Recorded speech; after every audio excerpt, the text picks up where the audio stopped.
Hey guys, and welcome to Collider Movie Talk for movie fans. I'm your host, Natasha Martinez, and this is the daily show where we give you all the latest news in the world of movies, plus some insight into what it all means. Joining us today is Mark Ellis. Welcome, one and all, to the best movie news show in the entire galaxy, live from our studios here in Cincinnati, Ohio. My name is Mark. Thank you guys so much for tuning in today. Whole lot of fun news stories to get to, including Batman in a different universe, another Joker, and Martin Lawrence has some really bad news. Who's joining me today, Natasha? Also joining us, Jon Schnepp.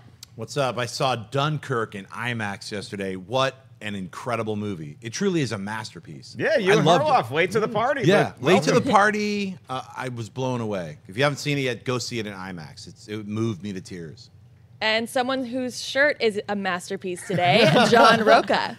I hated Dunkirk. I don't know what John's talking. No, I'm joking. No, it was fantastic as well. Welcome, everybody. It's Thursday. Let's get you to Friday. So let's have some fun today. Yeah, and our special guest from Cinefx, T.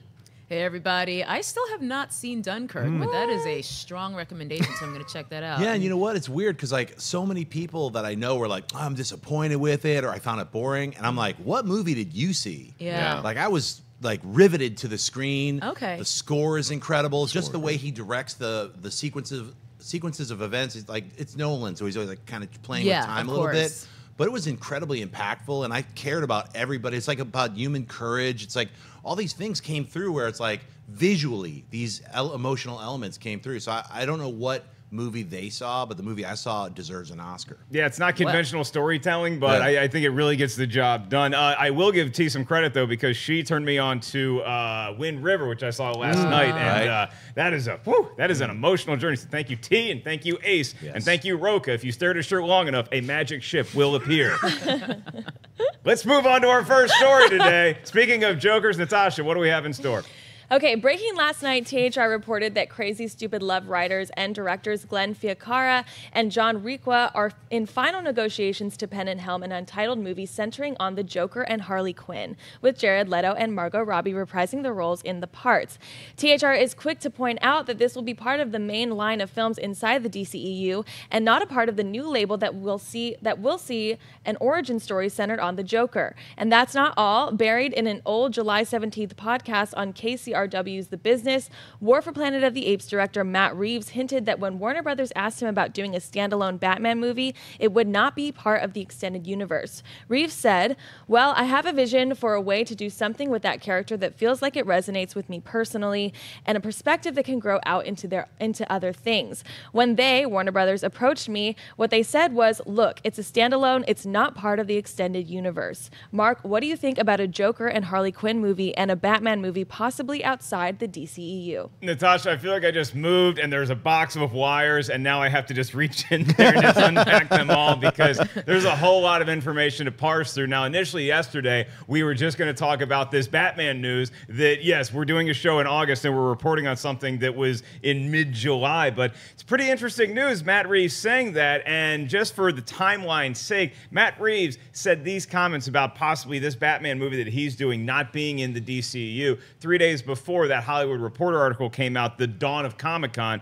that said that Ben Affleck might be trying to get out of playing Batman. So whether those two pieces of information are related remains to be seen. I also have a feeling that that quote may have been Warner Brothers and Matt Reeves talking about this Batman movie that he's working on, not necessarily not being in the DCEU, but the way that a director wants to focus on doing a movie where you don't want to worry about all these other films tying in. You want to make your movie that, yes, will be Ben Affleck as Batman and will take place in the same universe, but that's not what your focus is on. I think Matt Reeves' guy wants to come in and do a Batman movie, let somebody else worry about how that factors in to the continuing universe. You just go make a good Batman movie. But then you have this other information that we talked about yesterday, where you have this new Joker movie that's going to be produced by Martin Scorsese and Todd Phillips is involved, and it's not Jared Leto, it's somebody else. So could that Joker be with this Batman that Matt Reeves is doing in a different universe? And then on top of that, we have some icing that is the Joker Jared Leto version and Harley Quinn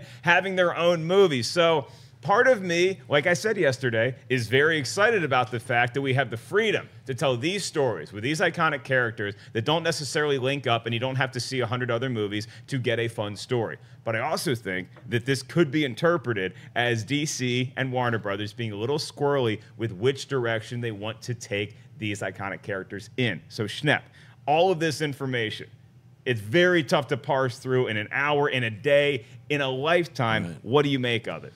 Well, it's interesting, like seeing that picture that they just had up on screen. I'm just like, why don't you just make that movie?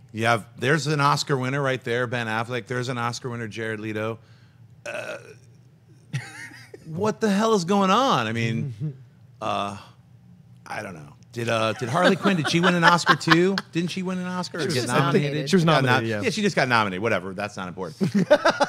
I don't even understand why they're just like, just make that movie. Didn't you have that? Wasn't he supposed to write, direct, and make a Batman movie? Now it's gotten so like, he's not writing it. Now he's not directing. Now he's not going to be Batman. So it's so weird to me. But then I think back, since I read comics, I'm like, it's just like comic books. You always have different writers, different artists. Nobody in comic book land gets crazy, starts crying and having these weird, making TV shows about the writer left the Batman. It's a story arc. You write it, you draw it, someone else comes in. He writes it, he has a different interpretation of Batman. The artist draws Batman in a different style, i.e. a different actor. So I'm done being a crybaby. I don't even care anymore. Warner Brothers DC is so clownish in the way that they're making their whole DC universe movies that I give up. I kind of give up. I'm like, look, you got a Joker Harley movie with Jared, and they're riding around. They're having fun with the Gotham City Sirens. I don't care. You got a Batman movie starring, I don't even know who's going to be Batman. I can't even think of it anymore. You got a Mean Streets, Hangover-style Joker movie. I don't even know what it's going to be. So this speculative stuff, I know one thing I do know. Ben Affleck still has one Batman movie left in his contract, and if he's not going to be in Matt Reeves' 1980s version of the Batman, which I think they're going to make their own Elseworlds label, and the Joker and Matt Reeves' Batman are going to take place in the 80s. That would make sense because Matt Reeves can then do the year one Batman Frank Miller adaptation. You can have your fun. I think that's a great idea. I'm not crying about that. I think that's a great idea. So you take Matt Reeves at his word with those quotes. Yes. Not like I'm just envisioning this is how I make movies, but you think that it actually will not take place in the DCEU. It will not take place in this Man of Steel, Justice League universe. I think they're going to try to make that Batman and that standalone Todd Phillips Joker part of a new, different pocket universe. I know we're getting all these different universes, but so what? Bear with me for a second. Ben Affleck can then be in Batman Beyond and spin that off and have a new Batman. He's got one Batman movie contracted left. He can do a Batman Beyond, still be Batman. He gets injured, he gets hurt, he passes it off to the kid. Now you have a future Batman. We're all taken care of. That Batman Beyond kid can be in Justice League 2 or whatever if they want to keep making these Joker, Harley Quinn, DCEU, weird extended universe, whatever's. It's too many universes. I already have a headache. T, I haven't really got a chance to talk to you that much about all of this information that we've had in the last 24 hours about all these different Joker movies, the potentiality of a Matt Reeves Batman not being connected to Justice League and the current DCEU. What's your initial take on all this? My initial take is it makes my head hurt. I mean, it's so confusing to think about, okay, we're going to have all these movies concurrently, but these ones might take place in a different timeline and in a different universe compared to the ones where we're actually continuing the storyline of the Ben Affleck Batman and the Jared Leto, Margot Robbie, Joker and Harley Quinn. I feel like it makes DC look extremely indecisive.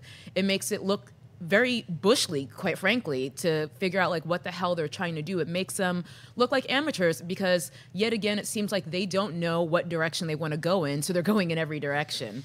And I guess after the Academy Award-winning film Suicide Squad was so, that's true, look it up. It is. It is. After that played out the way it did, I think they're kind of like, well, it still made a lot of money, so maybe we should try to salvage that and build on it with this Robbie, Leto, duo film, but then they also kind of want to hit the reset button at the same time, potentially. I don't know, with the whole Scorsese project.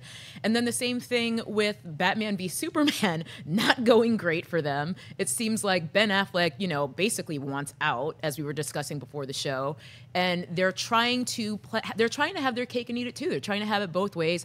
I don't know if they're possibly using the immediate access to people, thanks to social media and the internet, to kind of take the temperature of the public and get a response like, what should we do, guys? What do you guys think? We're going to put all these rumors out there and see how people respond, because to me it seems like they just don't know what the hell to do.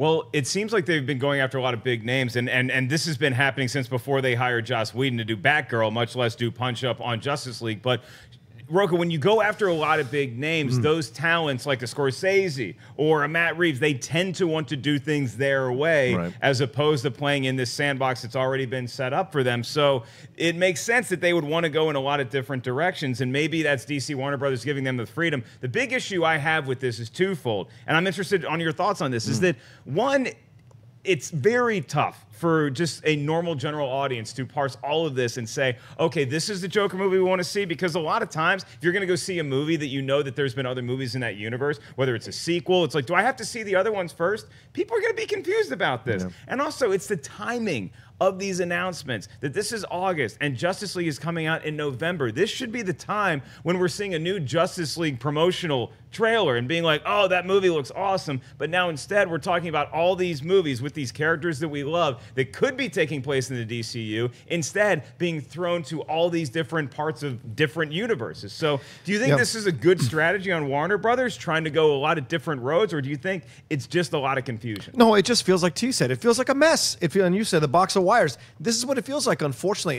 And I don't understand. Like, I don't understand. I get it. Like, they were saying initially, Jeff Johns coming in, replacing kind of the Snyder's influence. They were going to make some changes. Maybe Jeff was going to get everybody aboard. He was going to be the Kevin Feige of DC. And now, instead of getting everybody in the same path, taking a moment, just relaxing, letting people bask in the Wonder Woman glow, bringing out Justice League, seeing if you knock it out of the park. If you get two really good ones in a row, then people start to give you a lot more credit. Instead, you want to jump around and create different universes and do all this kind of stuff. And look, we will be able to figure it out, but most people don't give a crap about learning about like this universe or that universe. Now, which Joker is the right Joker and which Batman is the, like, why would you want to confuse the public? This feels a lot like a lot of PR work. I think they don't have a lot of faith in Justice League. They're fast-tracking Suicide Squad 2. They're throwing all these titles up to get you to go, oh yeah, I'd like to see that, I'd like to see that. And then Justice League comes out, and if it's terrible, you're like, well, maybe there's other stuff coming down the road. I just don't understand the philosophy, because either you're going to do a shared universe or you're going to separate this out to be different than Marvel. But if you're going to do that, then you've got to do it in a way that makes sense. And this feels haphazard, and they feel like they're at the whim of the directors rather than directors being at the whim of them, which is what you brought up, this idea. If people walk into Marvel Universe, they understand. I've got to connect everything. I've got to make it work. The vibe has to be, it can be different, but still have to have some of the same elements. But what we're seeing here is they just want to bring people on who are going to do these great movies. And this whole thing with the standalone Batman, I think that they have been trying, Affleck has been trying to leave this whole time, and they're slowly doing it as they did when they brought in Joss Whedon. They brought him in 4 months before they said he was going to take over for Justice League. There was a reason for that, because they wanted to lay the groundwork with the public, didn't want to seem like it was quick. So what they're doing with Ben is this slow thing. And yeah, if it's a standalone film, then he doesn't need to have Ben Affleck do it. Or if it's a standalone film, that's Ben's last film, and he's done, and they create something else that they tie in, because I think Justice League is going to be its own film, and then they're going to start all over again. Maybe we as audiences just need to get a little more sophisticated. Maybe I put the onus on myself. Seriously, because you have animated Batman movies that come out, and then you have a TV series like Gotham, and those are all in different universes. Then you have a movie universe that is different. So maybe we as audience members just need to be like, oh, okay, it's the same delivery system where it's a movie in a theater, but it's going to be taking place in a different world. I mean, I think that there is a silver lining here, is that we could get a really good Batman movie and a really good Joker movie. If you played Powerball, you buy more tickets from different lotto stores so that you have a better chance of winning the lottery. So if you're DC, you're like, yeah, we have this Justice League. That's a good ticket. Now we have this Matt Reeves movie. Now we have Martin Scorsese doing a Joker movie. Throw a lot of shit against the wall and see what sticks. Not enough Jokers. Joker's wild. 7 Jokers. Which Joker's the real Joker? Door number 4. I made a joke on Twitter right before we went live, and I said that if I say the phrase Joker's wild, you can block me on Twitter. Don't block Jon Schnepp. I didn't say it. That was Schnepp doing it. But doesn't this unsettle you? But sure, maybe. But doesn't this unsettle you? Like, you've got a Joker origin movie, then you've got Joker and Harley Quinn, and then you've got Batman here, and then you've got Batman here, and Harley Quinn in Gotham City Sirens. Well, what is going to happen here? And that's the thing. If you make all these different movies, you've got to somehow connect them. It just doesn't make any sense, or else you're doing what you say in the comics, John.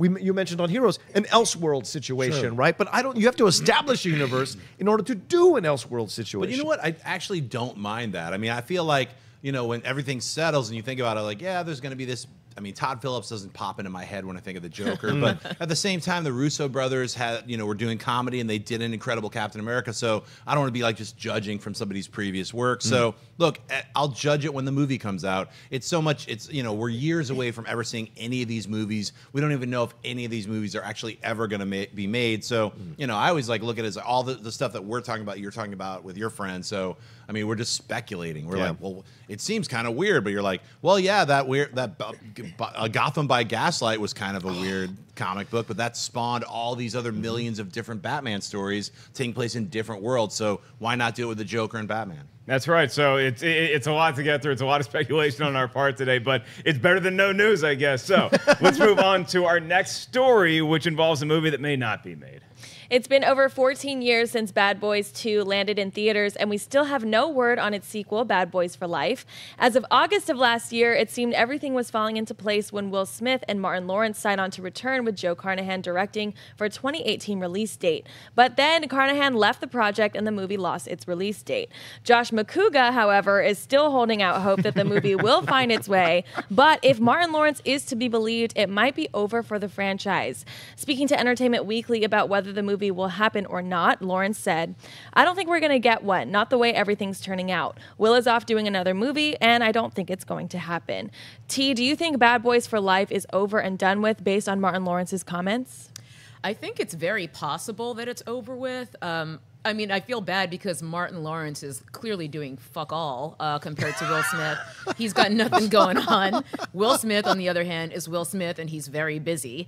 I don't know. I think Bad Boys 3, to me, initially, when I first heard about this movie happening, I was just like, well, that seems extremely self-indulgent and unnecessary. But then when Joe Carnahan got involved, I was more interested because I've loved Joe Carnahan since Narc. He's an amazing filmmaker.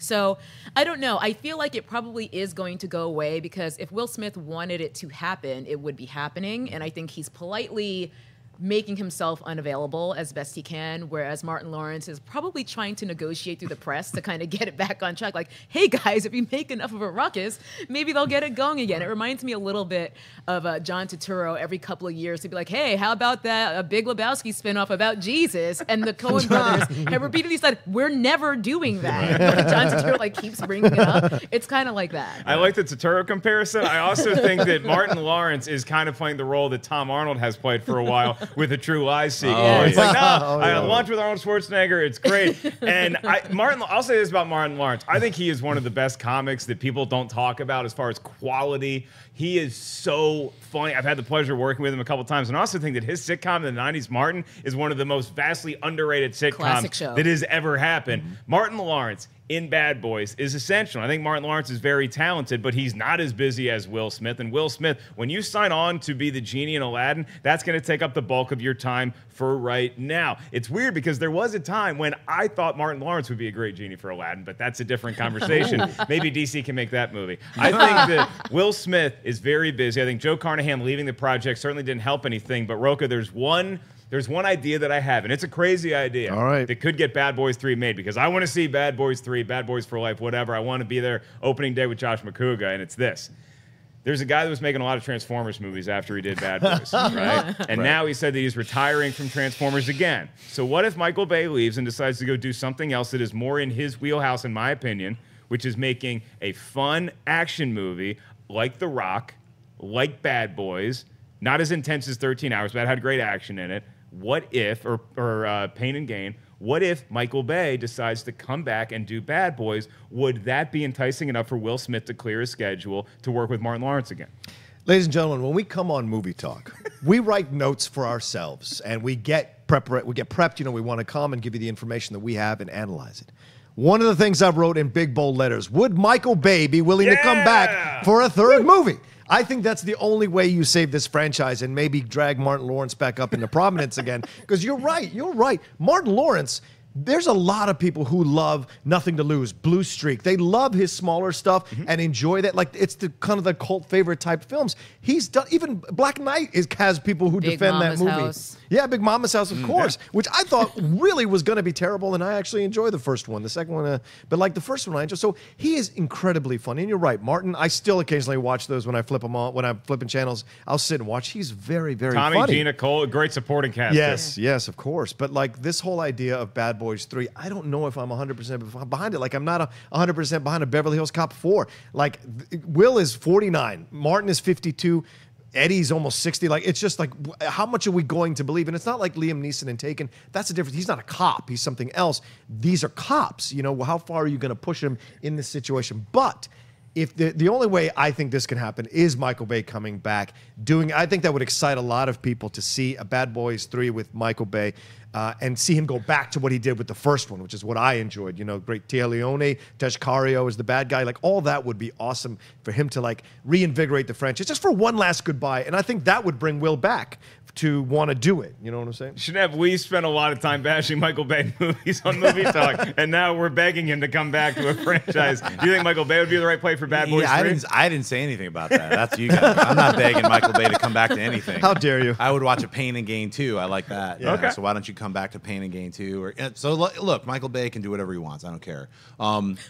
Bad Boys 3. It sounds to me like, remember when they kept talking about Independence Day, and they're like, man, we're really gonna make that Independence Day sequel, and then for like I think 20 years later, a giant turd came out. It was called last year's Independence Day 2. Yeah, with no Will Resurgence. Smith. And I think that Independence Day Resurgence was probably, or whatever that project was going to be, was holding out for Will Smith for a number of years. It was ID Forever 4, had horrible titles. And then they're like, we got to get this movie made. Yeah, everyone's going to be too old. Everyone's going to die. Like Bad Boys 3 coming out of retirement. They should just make it a comedy. Yeah. I mean, Carnahan was the only thing I got excited about because I was like, all right, like I'm not really excited about a Michael Bay movie anymore. It means nothing to me. Put his name on anything, I'm going to avoid it. Natasha, do you think the world needs another Bad Boys movie as much as I do?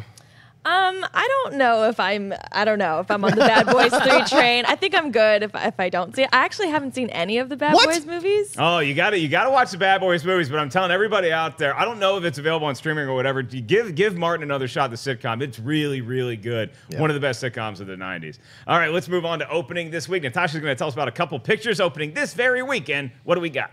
Okay, we got Good Time opening this weekend. After a botched bank robbery lands his younger brother in prison, Constantine Connie Nikas, played by Robert Pattinson, embarks on a twisted odyssey through the city's underworld in an increasingly desperate and dangerous attempt to get his brother Nick, played by Benny Safdie, out of jail. Over the course of one adrenalized night, Connie finds himself on a mad descent into violence and mayhem as he races against the clock to save his brother and himself, knowing their lives hang in the balance. Also coming out this weekend is a movie I probably would have loved as a 7-year-old. It's Leap. In 19th century France, a young orphan named Felicie, voiced by Elle Fanning, dreams of becoming a ballerina. She and her best friend Victor, voiced by Dane DeHaan, soon run away to Paris, where she enrolls in a prestigious dance school and competes for a chance to be a prima ballerina. Okay, note about Natasha. She's more of a ballet person than a Bad Boys person. Good to know. Schnepp, I hear the name Good Time, and I think, well, if John Amos and Jimmy Walker are on it, I don't want to watch it, but you apparently have seen this movie, and it's great. It's dynamite! Yeah. You know what I'm saying? Nice Good reference. Time is such a fantastic film. I was talking with one of the Collider writers, and he referenced After Hours, Martin Scorsese's After Hours, and I would say as directed by Nicholas Winding Refn. This is an incredible film.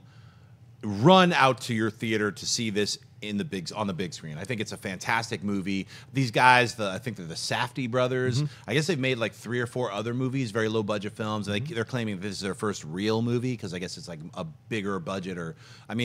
I'm going to look up their other films because I was so impressed with this movie. It is a real movie. I mean, it's like, these are the kind of movies I like. Wind River, I saw that. I mean, go see Dunkirk. I mean, you got to go see movies that actually emotionally connect you to reality sometimes, just to ground you a little bit for all those flavory giant event films that are also a lot of fun. You got to support local cinema, big cinema, independent cinema, and this is just a really good movie. All right, Rocha, T, I'm giving you guys 30 movie theater dollars. You guys have to spend on a movie. Which movie do you guys go see?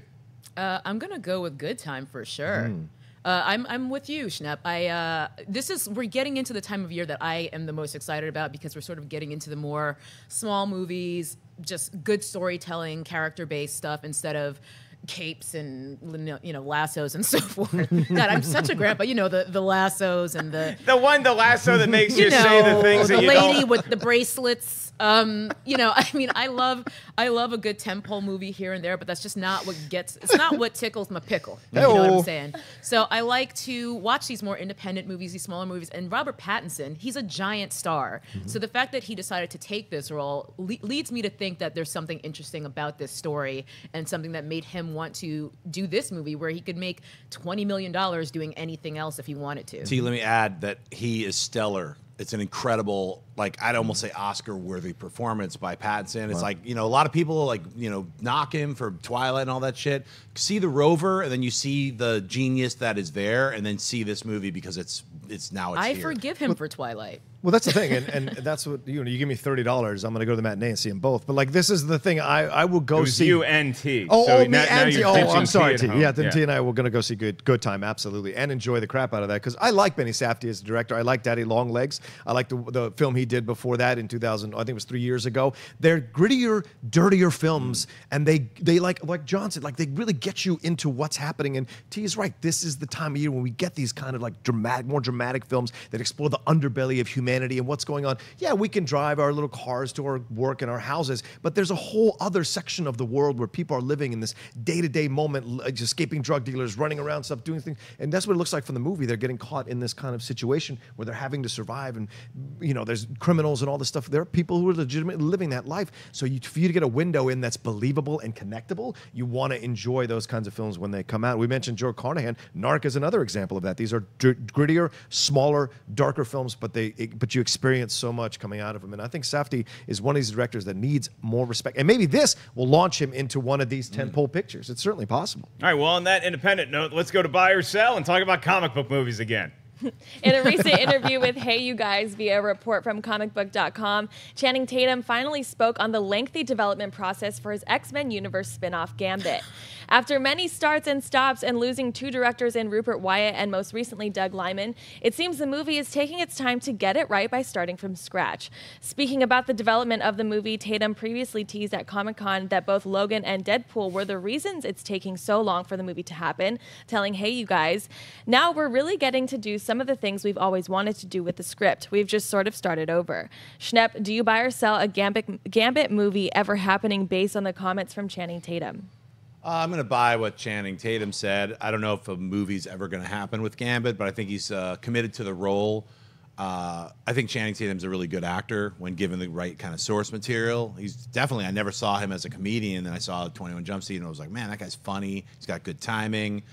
So if he's got something that he wants to do with Gambit and he's not getting it with the other scripts, he's got an angle and he feels like Logan and Deadpool are going to have helped push this angle forward, I'll see it. So, Gambit isn't one of my favorite X-Men, but I like the idea of seeing him try something different and that they're going to try something different. That's what was exciting to me about not only Deadpool, but Logan, is that Fox was willing to gamble. So why not gamble with Gambit? I'd say go for it. Yeah, I'm actually going to buy this, that you are eventually going to see Channing Tatum as Gambit, simply because he's talking about it like he's still excited. Not like, oh, it's just this thing that may or may not happen. Like, yeah, they're starting from scratch. It's going to be a long road. This feels like an 8th grader talking about what it's going to be like the day they graduate high school. It's going to be a while before you get there. But I think that Logan turned it around. I think Deadpool turned it around. And Gambit is a guy that I think can fit well into the Deadpool X-Force universe that they're creating, because you could even have Deadpool 2 give hints as to this guy. Deadpool could make jokes about how there's this French guy and he throws cars and he's in New Orleans, and maybe you all should check that out sometime. I'm sure the script's going to be better than what I just said, but it could be a hint as to Gambit coming in that universe sometime soon. There's a lot of possibilities now, T. Yeah, we've been hearing about this idea of Channing Tatum as Gambit for a couple years now, and shout out to whoever did that Photoshop job of putting his face. Well done, Ray. There. But I don't know. I think the one thing that makes this cringy for me is just remembering the voice of Gambit in the 90s cartoon X-Men and thinking about how that would translate to a film. It makes me hesitate, and I wouldn't be surprised if that's been the thing holding this up the whole time. Because that sounds ridiculous. It's pretty hard to do a New Orleans accent and not sound ridiculous. But in any event, I think Channing Tatum's excitement is sincere, so I buy that. I think that he is a big enough star to basically get anything greenlit that he wants to. It's just a question of whether they can actually execute it and make it happen in a way that is on par with Logan and Deadpool, which is a high bar. Rocha, in the words of the X-Men animated series,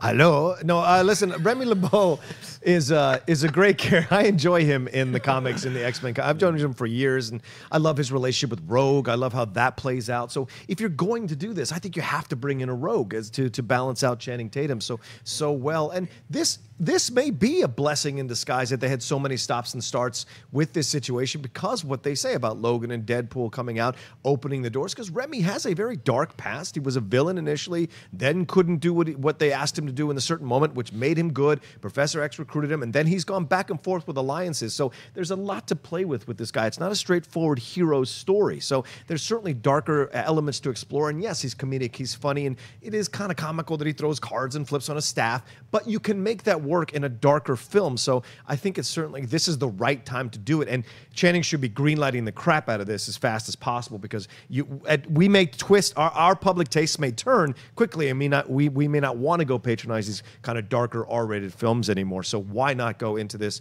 and do it as quickly as possible? Let me add, though, next year we've got 3 Fox films coming out. Deadpool 2, we've got X-Men Dark Phoenix, and the New Mutants. So it's like, now is the time to strike. If you're going to set up and make this kind of universe that's happening, Fox is giving a lot of freedom. I mean, that's the first time in my life that I'm seeing 3 X-Men films in one year. I'm excited about next year, 2018. I mentioned Powerball. Apparently, I did not win, but I'm going to play some lottery with you guys right now. What movie do we see in theaters first? A Martin Scorsese-produced Joker movie or Gambit starring Channing Tatum? T, what say you? I think just the indie movie / smaller movie lover, and just going back to Martin Scorsese's roots, I'm going to go with that, even though I am a big fan of Channing Tatum as well. I think I just would love to see Martin Scorsese's crack at a superhero movie, or supervillain movie in this case. One vote for the Joker? Yeah, absolutely. I think the Joker movie, too. You don't bring him on and then, delay it for 3 or 4 years. I think you want to get that out. And with The Irishman wrapping up, he's going to have time to work on this with Todd Phillips, Jon Schnepp. I say Gambit. I don't think that Joker movie is going to move forward past this talky talk. I think Martin Scorsese's got a lot better other things to do than work on an alternate universe Joker film with Todd Phillips.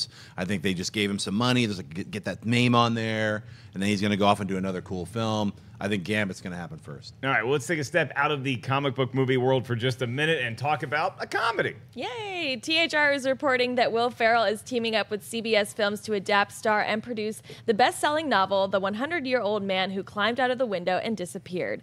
Ferrell will team with his longtime partner Adam McKay and Gary Sanchez Productions to bring the adaptation to the big screen, with a story that centers on a man who, on the night of his 100th birthday, escapes from his nursing home and hits the road, with the ensuing adventure involving criminals, a bag of cash, and an elephant. His time on the run reveals that the former explosives expert was involved in some of the defining moments of the 20th century, and that he crossed paths with Joseph Stalin, Sir Winston Churchill, and Charles de Gaulle. Narcos writer Jason George is set to write the screenplay, with a release date yet to be determined.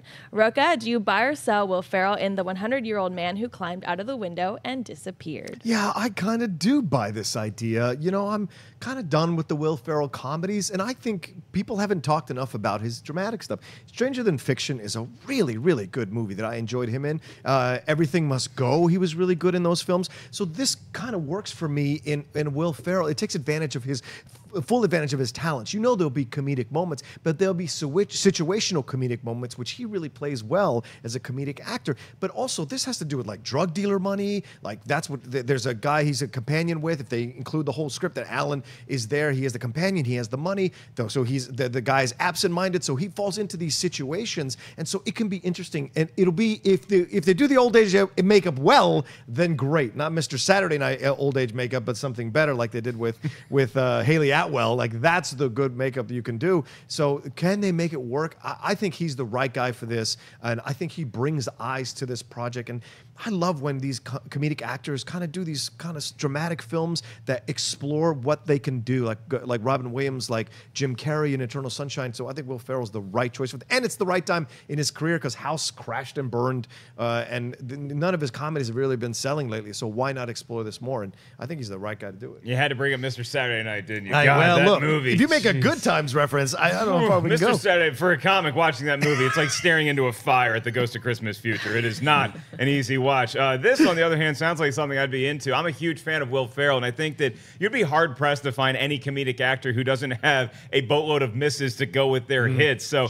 Will Ferrell, yes, he had The House, and he's got some other movies that have been real duds like Bewitched or Land of the Lost. He also made Old School and the other guys, and what I think might be one of the funniest movies I've ever seen, Step Brothers. So if you have that comedic sensibility in a story like this, you could have a lot of fun with that, T. I worry that it might feel a little bit like Walter Mitty, which I think was a misfire based on previous material. It could also feel like Forrest Gump, where he's just having all these misadventures. Do you think it's too close to paralleling a story like Forrest Gump, or do you think Will Ferrell can kind of make this his own? I don't think it's too close to Forrest Gump. In fact, Forrest Gump didn't really spring to mind for me at all when I first heard this. And to my surprise, after I heard the name Will Ferrell, which generally for the past decade or so has not made me terribly excited, which is odd. I used to be the biggest Will Ferrell fan. Anchorman is still one of my favorite comedies of all time, but he's had so many misfires that I just kind of backed off and I tend to stay away from his projects. This one definitely piqued my interest. I'm very excited to see. I love the premise. I'm not familiar with the source material, but just hearing the logline, it sounds super interesting. I love that. And I agree with Rocha. I think that it's really fun to see comedians taking on these more balanced roles where it's not straight comedy, it's not broad. Kristen Wiig and Bill Hader were in a wonderful movie, I believe in 2015, called The Skeleton Twins, where it was pretty dramatic but had some great comedic moments. I feel like this could be Will Ferrell's kind of chance to have that kind of performance, and I can't wait to see it. Schnepp? Yeah, the name that pops out to me is not Will Ferrell, it's Adam McKay. Adam McKay, Anchorman, that movie is one of my favorite comedies too. They've had many, many, many team-ups, and McKay coming from Upright Citizens Brigade, then going to SNL, meeting Will Ferrell, they're just natural chemistry. This is the road trip movie that I've wanted to see my entire life. I could just tell they're going to take that book and use it as a spine and have an incredible, amazing time making us laugh. I don't think it's going to be like Forrest Gump at all. I think it's going to be an incredible comical odyssey. That's what I want to see out of this movie. These two geniuses together with a ton of cameos, going through history, making us laugh. I cannot wait. It should be a lot of fun. Maybe it's more like Bill and Ted than it is Forrest Gump. Maybe it's its own thing, and we get very excited. I said Step Brothers, and I didn't get a whole lot of love on that. You guys I love not Step Brothers. And I love Bewitched, so don't call it a dud. Oh, boy. Natasha, I have a secret to tell you. I'm a Clippers fan. Okay.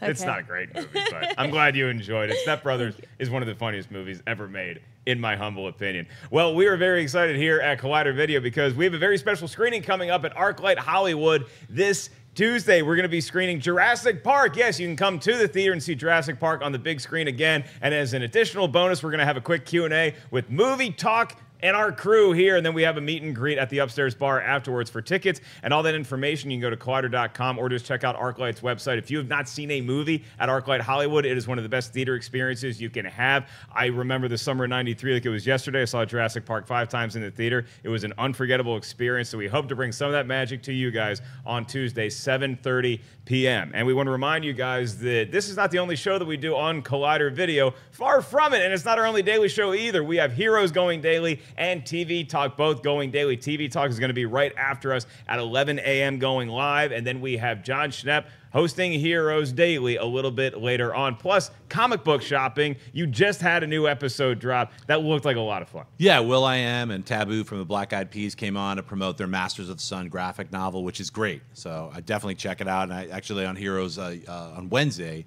we had Ben Jackanoff, who's the writer of that. So, and we've got a lot of other people coming up on comic book shopping, so definitely check it out. That is awesome. A new Jedi Council is going to be on later today as well. And the Ultimate Schmodown. The tournament is getting hot, so make sure you guys check out all the action Tuesdays, Fridays, and some other days sprinkled in there as well. Now we are going to move on to Mailbag. This is a part of the show where we get to hear from you guys. You can write us anytime, collidervideo@gmail.com. I'll be up at 3 in the morning reading them, and Natasha has one of them right now. Justin writes, hey Collider crew, I'm a huge horror movie fan, especially slasher films, with Scream being my all-time favorite horror movie. The Strangers, You're Next, Cabin in the Woods, and The Final Girls, which I thought I was the only person to have seen it until Perry brought it up, seem to be the only original slasher films that have seen a wide release in theaters in the past decade. Is there a reason for the disappearance for the classic slasher subgenre in cinema, and do you see it having the potential to return anytime soon? Also, are there any lower profile slasher flicks that I may have missed that you can recommend? Thanks for taking my question and for everything you do. Well, Justin, I do have some good news for you. I think Strangers 2 is finally in production and is going to get a release sooner rather than later, so keep your eyes open for that. Schnepp, slasher movies, what has happened to them? Have we been missing them? Are there any good ones you can recommend? Well, I mean, as far as the mainstream theaters, like where a movie gets released in 3,000, theaters or more, animated films like Baby Boss and Leap and, Nut Job, Sack City, and all these other weird, semi-children's films, Rim Job, whatever you want to call them. Oh. Those are like the ones taking all of the theaters up. So slasher films are relegated to going straight to Netflix or Hulu. A lot of movies you probably didn't see in the theater just go straight to what used to be straight to DVD. The bargain bin is now the bargain for you. For $9, you can watch a million slasher movies.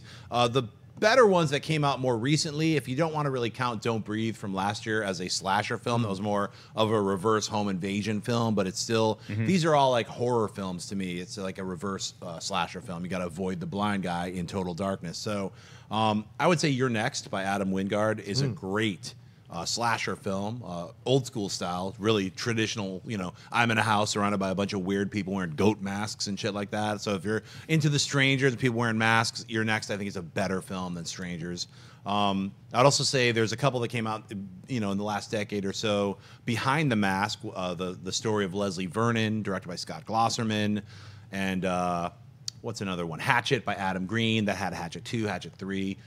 See Hatchet, that's a really fun kind of return to these kind of like Friday the 13th slasher films. So the slasher film is by far not dead. It's just, not in the same kind of category as it was in the 80s because times change. Yeah, is that why, T? Is it just, are we different in as far as audiences go with horror movies? Can we get back to a classic slasher franchise like Friday the 13th someday? I think Schnepp hit the nail on the head. I think that because there's so many more distribution outlets now, if your slasher film isn't doing something to sort of revitalize the genre or isn't just really great storytelling, a la Don't Breathe, it's probably not going to get any theaters because, to get that kind of 3,000 screens plus release, it needs to be really amazing. If you go to Netflix, you'll find a crap ton of terrible slasher films. I just watched one that was a real runny dump called Most Likely to Die. Horrible.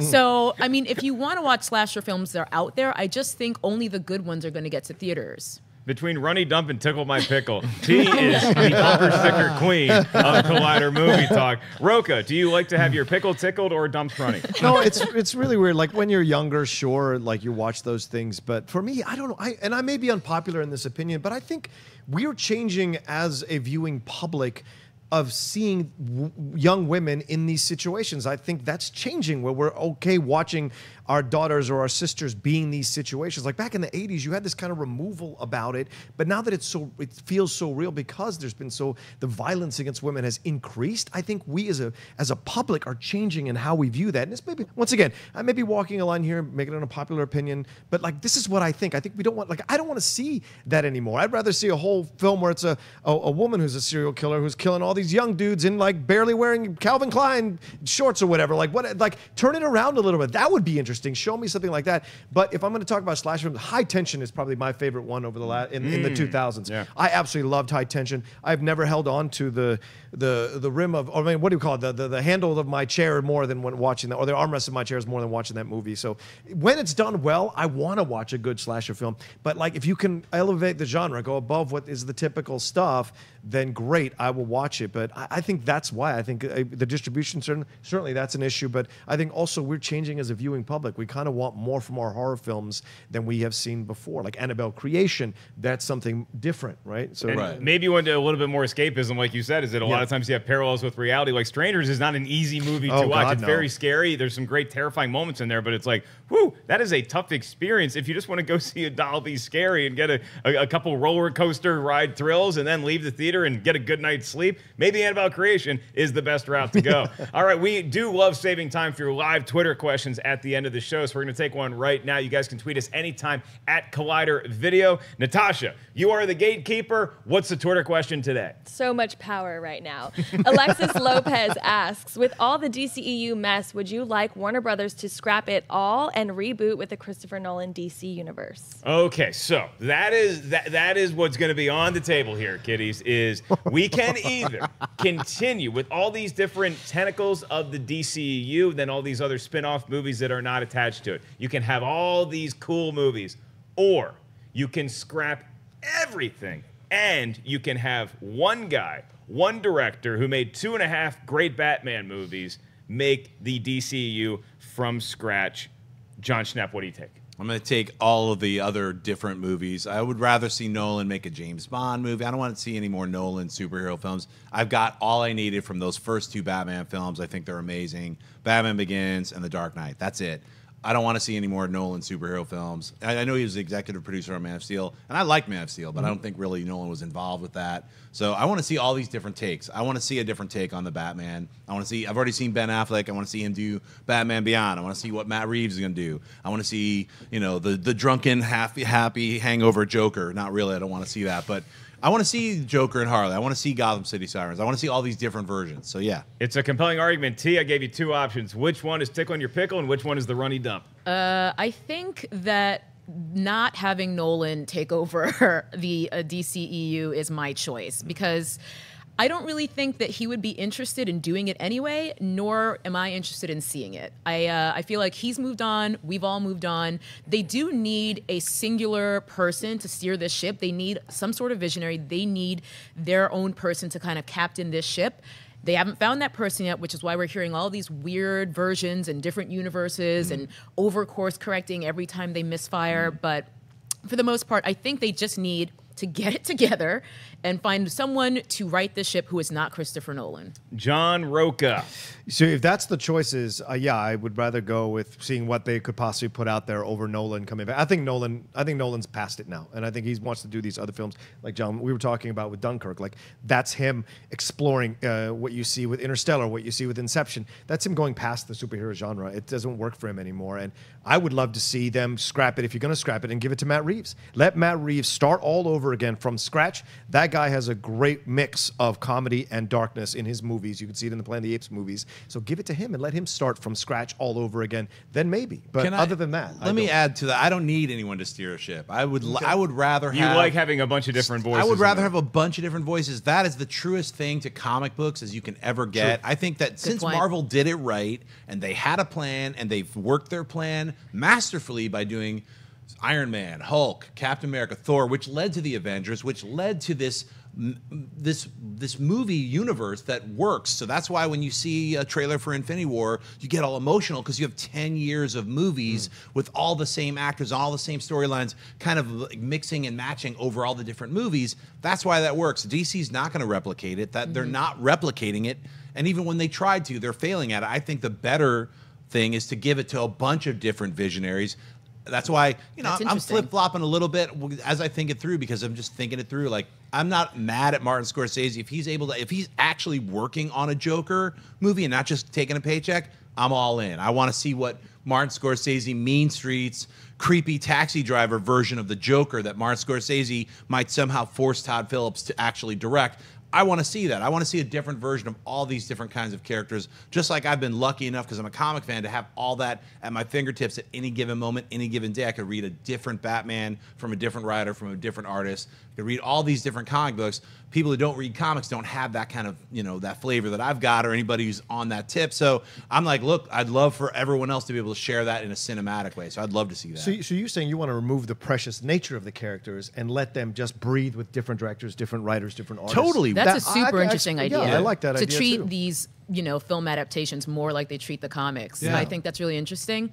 I think the instinct is to have a unified vision because of how successful Marvel has been. But if they are able to get this sort of catalog of visionary filmmakers who are all different from one another, that could be a good direction. Well, in the year 2525, maybe we have a bunch of different DC movies. Maybe we have one singular verse, or maybe I have a time machine that can take me back to the 1960s so I can watch Adam West battle Cesar Romero. That sounds like a pretty good Saturday morning. All right, that's going to do it for us today on Collider Movie Talk. Thank you guys so much for joining us. I want to thank everybody behind the scenes and up here on the panel with me. Starting out with Jon Schnepp. Where can the kids find you? Twitter and Instagram, just at Jon Schnepp. This weekend, I'm at the Palm Springs Comic Convention. I got a booth there, getting sweaty. Come on by, say hi to me, buy my movie, buy my Slayer comics. Got all this crazy merch. Come on by and say It hey. gets hot in Palm Springs, but there's a delicious Applebee's right around the corner. Have fun there. They'll sing happy birthday to you.